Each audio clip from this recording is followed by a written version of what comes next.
ایک بادشاہ نے اپنے وزیر کو آدھی سلطنت دینے کا کہا، لیکن ساتھ ہی کچھ شرائط بھی عائد کر دیں۔ وزیر نے لالچ میں آ کر شرائط جاننے کی فرمائش کر دی۔ بادشاہ نے 3 شرائط 3 سوالوں کی صورت میں بتائیں۔ نمبر 1، دنیا کی سب سے بڑی سچائی کیا ہے؟ نمبر 2، دنیا کا سب سے بڑا دھوکہ کیا ہے؟ نمبر 3، دنیا کی سب سے میٹھی چیز کیا ہے؟ بادشاہ نے وزیر کو حکم دیا کہ وہ ان 3 سوالوں کے جواب 1 ہفتے کے اندر بتائے، بصورت دیگر سزائے موت سنائی جائے گی۔ وزیر نے ملک کے تمام دانشوروں کو جمع کیا اور ان سے سوالات کے جوابات مانگے۔ وزیر ان میں سے کسی کے جواب سے بھی مطمئن نہیں ہوا اور سزائے موت کے خوف سے وہاں سے فرار ہو گیا۔ چلتے چلتے رات ہو گئی۔ اسی دوران اس کو ایک کسان نظر آیا جو کھرپی سے زمین کھود رہا تھا۔ وزیر نے اس کو اپنی مشکل بتائی۔ کسان نے اس کے سوالوں کے جواب کچھ یوں دیے: دنیا کی سب سے بڑی سچائی موت ہے، دنیا کا سب سے بڑا دھوکہ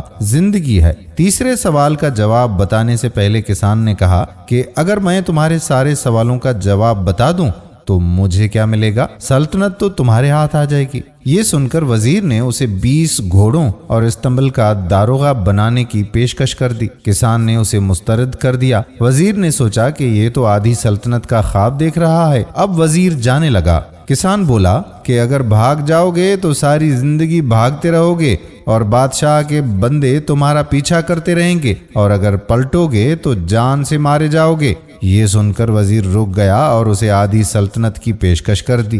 کسان نے اسے لینے سے انکار کر دیا۔ اتنے میں ایک کتا آیا اور پیالے میں رکھے دودھ میں سے آدھا پی کر چلا گیا۔ کسان نے وزیر سے کہا کہ مجھے آدھی سلطنت نہیں چاہیے، بس تم اس بچے ہوئے دودھ کو پی لو تو میں تمہارے تیسرے سوال کا جواب بھی دے دوں گا۔ یہ سن کر وزیر تلملا گیا، مگر اپنی موت اور جاسوسوں کے ڈر سے دودھ پی لیا۔ کسان نے کہا کہ دنیا کی سب سے میٹھی چیز انسان کی غرض ہے، جس کے لیے وہ ذلیل کام بھی کرنے کو تیار ہو جاتا ہے، جیسے ابھی ابھی آپ نے کتے کا پیا ہوا جھوٹا پی لیا۔ دوستو، یہ واقعی حقیقت ہے کہ انسان ہر وہ کام کر گزرتا ہے کہ جس میں اس کا اپنا فائدہ ہو، پھر ہم لوگ حلال اور حرام کی تمیز تک کو بھول جاتے ہیں۔ اللہ پاک سے دعا ہے کہ اللہ پاک ہمیں سیدھے راستے پر چلنے کی توفیق عطا فرمائے۔ آمین ثم آمین یا رب العالمین۔